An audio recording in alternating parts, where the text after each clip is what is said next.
Good evening, everyone, and thanks for joining us on your Friday. I'm Sophie Erber. Tim has the night off. The U.S. Senate has bogged down on passing a $1.2 trillion spending package of bills. Now, the chances that funding for some federal agency lapses are going up, and a partial government shutdown begins officially at 12:01 a.m. tomorrow.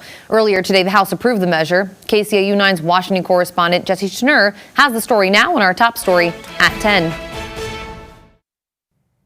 Lawmakers largely want to avoid government shutdowns at all costs, but Democrats and Republicans had trouble supporting different parts of this bill. The House passed the $1.2 trillion package to avoid a partial government shutdown just in the nick of time. I'm not afraid of a shutdown. But more Republicans voted against it than supported it. How long are we going to put up with this insane spending? South Carolina Republican Ralph Norman opposed the bill's price tag.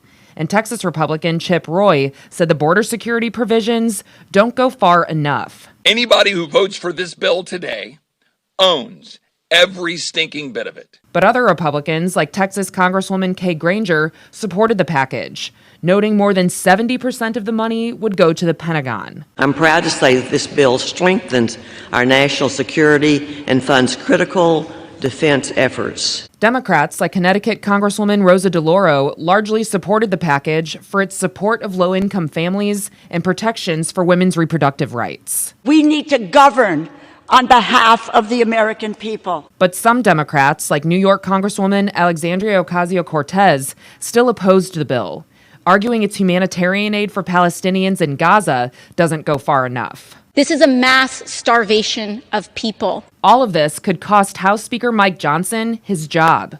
After the House vote, Georgia Republican Marjorie Taylor Greene started an effort to remove him. Everyone has lost complete confidence in Mike Johnson as Speaker of the House.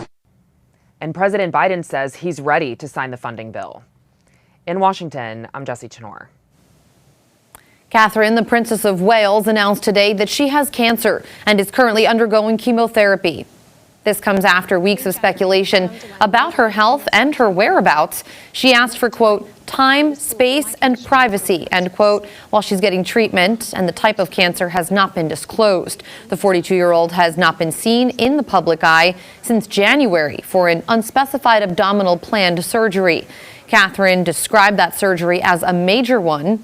Earlier this week, video surfaced of her and Prince William walking from a farm shop near their Windsor home. Today, University of Missouri student Riley Strain has been found deceased in a Tennessee river. Metro Nashville police say his body was recovered from the Cumberland River around 8 miles west of the downtown area. An autopsy will be performed to determine a cause of death.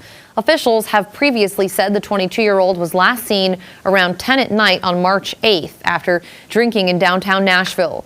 A major search had been underway ever since.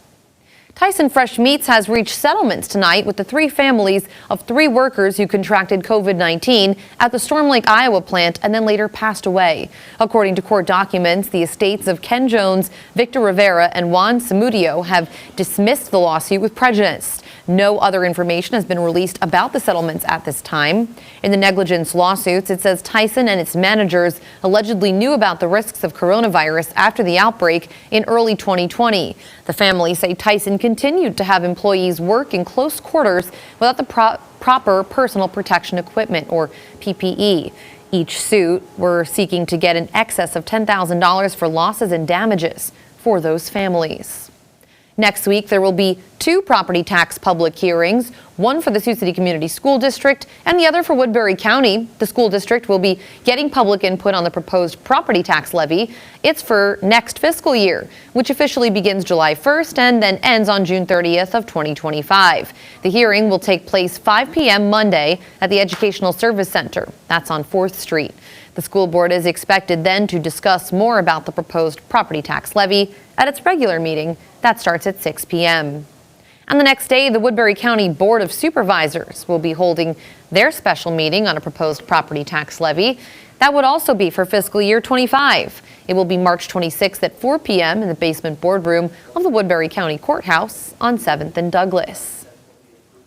The NAIA welcomed a very special women's basketball player to Sioux City today for a prestigious honor. Grace Beyer played for the University of Health and Sciences and Pharmacy in St. Louis, Missouri as a guard. She recently broke the all-time NAIA women's basketball scoring record and finished her career with 3,961 points. That's currently more than Iowa Hawkeyes phenom Caitlin Clark, who has 3,771 points. And although she was not able to make the tournament with her team, Beyer says that being invited to come to Sioux City was something she could not pass up. It's a great atmosphere here. You know, a lot of people kind of may look down upon the NAIA, but it's a great community. There's a lot of support here, and it's getting more and more recognition that the NAIA deserves as well, and I'm just really excited to be a part of it. Beyer was honored tonight at halftime of the Dordt and Mayville state game. Congratulations. And day 2 of the NAIA tournament has a lot more action on the hardwood, of course. The first 2 games happened this afternoon. Campbellsville of Kentucky defeated Menlo of California 73-61. Then Cumberlands of Kentucky took down Dakota Wesleyan of South Dakota 87-80, a close one. Our sports anchor Noah Sacco will have plenty of highlights from the Dordt game against Mayville State, along with Briar Cliff's game against Indiana Tech. All of that coming up later in sports, so stay with us. Meanwhile, on the men's side of the basketball tournament, several watch parties set up across Siouxland this evening. That was, of course, to watch the Morningside Mustangs try to get to the round of 8. One location was at the Arena Sports Academy tonight. A few dozen Mustangs fans cheering on their team. Other parties were at the Wheelhouse Bar and Grill and the UPS Auditorium on Morningside University's campus. And Siouxlanders will need to wait until next year to enjoy a portion of the Missouri River waterfront. Sioux City Marina and Jollies on the river are going to be closed this summer. Officials say that's because of low water levels on the river. The runoff into the Missouri is anticipated to be below average for the year.